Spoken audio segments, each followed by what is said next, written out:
Hello everyone, आज की इस वीडियो के अंदर हम बात करने वाले हैं आप लोगों के इग्नू एग्ज़ाम के बारे में कि आप लोग अपने एग्ज़ाम की प्रिपरेशन किस टाइप से करेंगे जिससे कि आप लोग अपनी 1 वीक की प्रिपरेशन में 90% तक स्कोर कर सकते हैं। तो फ्रेंड्स, आज की ये वीडियो सभी स्टूडेंट के लिए, न्यू या ओल्ड स्टूडेंट के लिए, सभी के लिए बहुत ही ज़्यादा हेल्पफुल होने वाली है।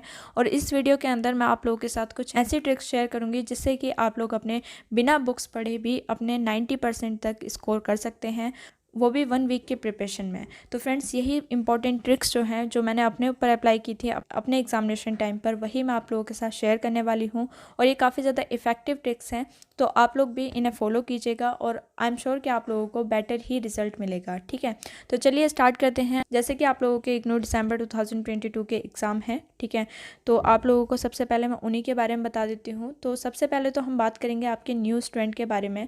तो जो न्यू स्टूडेंट होते हैं, जो BAG प्रोग्राम वाले स्टूडेंट होते हैं, BSc जी हो गया या BCom जी हो गया है, तो सबसे पहले हम उनके बारे में बात करेंगे। तो फ्रेंड्स, उनको कैसे प्रिपरेशन करनी है, देखिए आप लोगों ने यूट्यूब पे बहुत सारी वीडियोस देखी होंगी और सब यही बोलते हैं कि प्रीवियस ईयर के क्वेश्चन पेपर से आप लोग अपने प्रिपरेशन करो और लास्ट 3 ईयर से प्रिपरेशन करो। आप लोगों के जो एग्ज़ाम की प्रिपरेशन है वो काफ़ी अच्छी तरीके से हो जाएगी और आप अपने 95% तक स्कोर कर सकते हो। लेकिन फ्रेंड्स, आप लोगों के जो न्यू प्रोग्राम्स हैं, BAG या BSc जी प्रोग्राम वाले जो स्टूडेंट हैं, उनके लिए लास्ट 3 ईयर्स के तो दूर की बात है, लास्ट सिर्फ 2 सेशन के क्वेश्चन पेपर आप लोगों को आपकी वेबसाइट पे मिलेंगे। ज़्यादा से ज़्यादा आप लोगों को 2 सेशन के क्वेश्चन पेपर मिल सकते हैं, या तो दिसंबर 2021 के या फिर जून 2022 के। सिर्फ इन 2 पेपर से आप लोग अपने एग्जाम में 95% तक स्कोर नहीं कर सकते हो। तो फ्रेंड्स, इसके लिए आप लोगों को क्या करना होगा, सबसे पहले तो आप लोगों को यही करना है कि आप लोगों के जो क्वेश्चन पेपर्स हैं इनको डाउनलोड करना है जून 2022 के, और जो आप लोगों के दिसंबर 2022 के क्वेश्चन पेपर्स हैं उनको डाउनलोड करना है। और उसके साथ साथ आप लोगों को उनको क्वेश्चन पेपर को एनालाइज करना है। ठीक है फ्रेंड्स, आप लोगों को एनालाइज किस तरीके से करना है, जैसे कि आप लोगों ने मान लीजिए BJYCT 131 का क्वेश्चन पेपर डाउनलोड किया और उसमें आप लोगों ने जो क्वेश्चंस हैं उनको देखा। तो वहाँ पर आप लोगों को ये देखना है, क्वेश्चंस को देखते ही आप लोगों को उसे सॉल्व करने नहीं बैठना है, क्योंकि आप लोगों ने बुक में अभी कुछ भी नहीं पढ़ा है। ठीक है, तो आप लोग इसे सॉल्व कर भी नहीं सकते। तो इसके लिए आप लोगों को क्या करना है कि इन क्वेश्चन पेपर को देखना है, ठीक है, और जितने भी क्वेश्चन हैं उनके आंसर्स को अपनी बुक से फाइंड आउट करना है। ठीक है, और अगर आप लोगों के पास इग्नू की बुक्स नहीं है तो फ्रेंड्स, आप लोग नीरज पब्लिकेशन की गाइड परचेस कर सकते हैं। नीरज पब्लिकेशन की गाइड भी आप लोगों के पास परचेस करने का टाइम नहीं है, तो फ्रेंड्स आप लोग अपने जो बुक्स हैं वो ई ज्ञान कोश से या फिर इग्नू ई कंटेंट ऐप से डाउनलोड कर सकते हैं। वहाँ से आप लोगों को ये फ्री ऑफ कॉस्ट आपके सब्जेक्ट की बुक मिल जाएंगी, जहाँ से कि आप लोग इन क्वेश्चंस के जो आंसर्स हैं उनको फाइंड आउट कर सकते हैं। ठीक है, जब आप लोग इन क्वेश्चन के जो आंसर्स हैं उनको फाइंड आउट कर लेंगे तो वहाँ से आप लोगों को ये एनालाइज करना है कि कौन से चैप्टर से आप लोगों के कितने क्वेश्चंस पूछे गए। ठीक है, तो फ्रेंड्स, आप लोगों को वहाँ पे अपने चैप्टर्स को हाईलाइट करना है, क्योंकि जो आप लोगों के सब्जेक्ट होते हैं इग्नू में, वहाँ पे कोर्स मटेरियल बहुत ज़्यादा होता है। ठीक है, जितना ज़्यादा आप लोगों का कोर्स मटेरियल होगा उतना ही ज़्यादा आप लोगों को डर लगता रहेगा कि इतना सारा पढ़ना है, इतना सारा हम एक दिन में कैसे पढ़ें, 2 दिन में कैसे पढ़ें, इवन हफ्ता भी अगर हम बैठेंगे ना तो भी आप लोगों का एक सब्जेक्ट का कोर्स कंप्लीट नहीं होने वाला। ठीक है, तो इसलिए आप लोगों को क्या करना है कि आप लोगों को अपना जो सिलेबस है उसको समराइज़ करना है, कम करना है। कम कैसे करेंगे, आप लोग अपने क्वेश्चन पेपर के बेस पे करेंगे। जिस चैप्टर से आप लोगों के ज़्यादा क्वेश्चंस पूछे जा रहे हैं उन चैप्टर को आप लोगों को एक अलग उसकी लिस्ट बनानी है, उन चैप्टर्स को आपको अच्छे तरीके से पढ़ना है। अगर आपके पास इतना टाइम है कि आप लोग उन चैप्टर्स को अच्छे तरीके से पढ़ सकते हैं तो बहुत अच्छी बात है, और अगर आप लोगों के पास अब इतना भी टाइम नहीं बचा है कि आप लोग उन चैप्टर्स को भी अच्छे तरीके से पढ़ पाएँ, तो फ्रेंड्स सबसे ज़्यादा ईजी तरीका है कि आप लोगों के जो चेक योर प्रोग्रेस करके क्वेश्चंस हैं जो आपकी बुक में चैप्टर्स के बीच में दे रखे होते हैं, और टर्मिनल क्वेश्चंस जो होते हैं जो आप लोगों के चैप्टर्स के एंड में दे रखे होते हैं, तो फ्रेंड्स आप लोगों को उन क्वेश्चंस को अच्छे तरीके से पढ़ना है जो चैप्टर्स आप लोगों के ज़्यादातर एग्जाम में पूछे जा रहे हैं उन चैप्टर्स से। ठीक है, उनके साथ आप लोगों को इन वाले क्वेश्चन पेपर को सॉल्व करना है। अगर आप इतना भी करते हैं तो आई एम श्योर कि आप लोगों के बहुत ही अच्छी तरीके से आप लोग मार्क्स स्कोर कर सकते हैं, इवन 90% तक भी मार्क्स स्कोर कर सकते हैं। देखिए, जब मैं अपने एग्ज़ाम की प्रिपरेशन करी थी तो मुझे ये ट्रिक्स किसी ने नहीं बताई थी, लेकिन मैंने पर्सनल एक्सपीरियंस के साथ आप लोगों को ये शेयर शेयर की हैं, लेकिन फिर भी मैंने अपने तरीके से जो भी मैंने अपनी स्टडी की थी, मेरी 82% तक मेरे जितने भी LSC वाले सब्जेक्ट थे उनमें 82% तक मैंने स्कोर किए थे।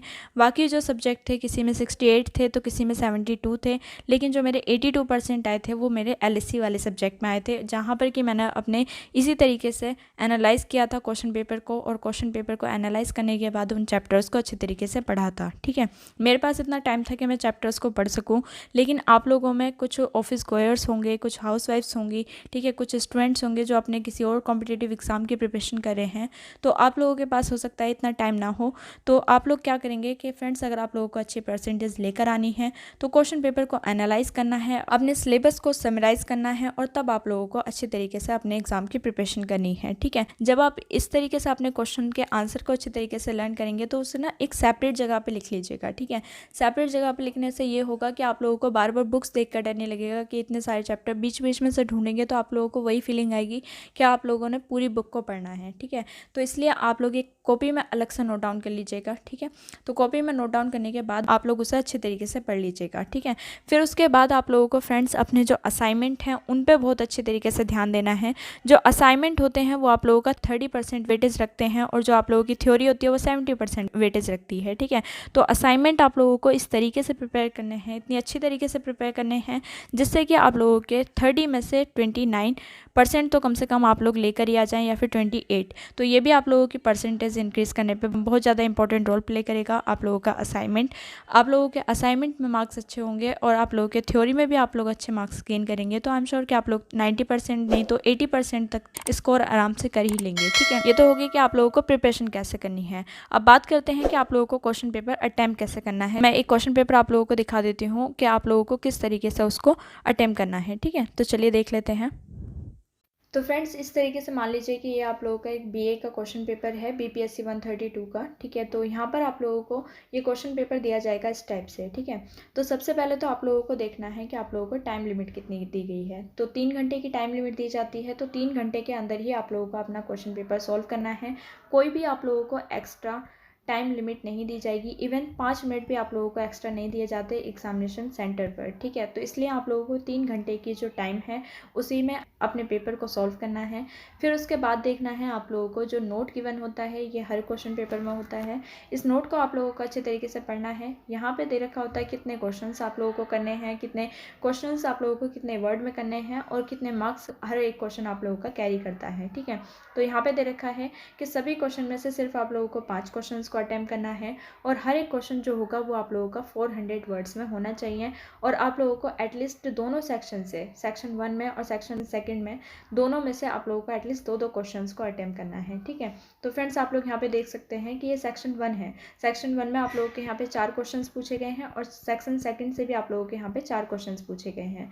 तो आप लोगों को क्या करना है, टोटल 5 क्वेश्चंस करने हैं। तो अगर आप लोग अपने इस वाले सेक्शन से 3 क्वेश्चंस को सिलेक्ट करते हैं तो आप लोगों को सेक्शन 2 से सिर्फ 2 क्वेश्चंस को सिलेक्ट करना है। कोई से भी 2 क्वेश्चंस को आप लोगों को सिलेक्ट करके अपने टोटल 5 क्वेश्चंस को यहाँ पे अटेम्प्ट करना है, और हर एक क्वेश्चन का जो आंसर होगा वो आप लोगों को 400 वर्ड्स में लिखना है। ठीक है, 400 वर्ड्स में जब आप अपना आंसर लिखेंगे तो अच्छी तरीके से नीट एंड क्लीन आप लोगों को अपने आंसर्स को लिखना है। और किस तरीके से आप लोग अपने आंसर्स को लिखेंगे मैं आप लोगों को बता देती हूँ। थोड़ा सा ना बड़ी बड़ी राइटिंग में लिखिएगा आप। ठीक है, क्योंकि जो आंसर शीट होती है, जितना ज़्यादा आप लोग अपनी आंसर शीट को फिल करेंगे उतने ही अच्छे मार्क्स आप लोगों को मिलने वाले हैं।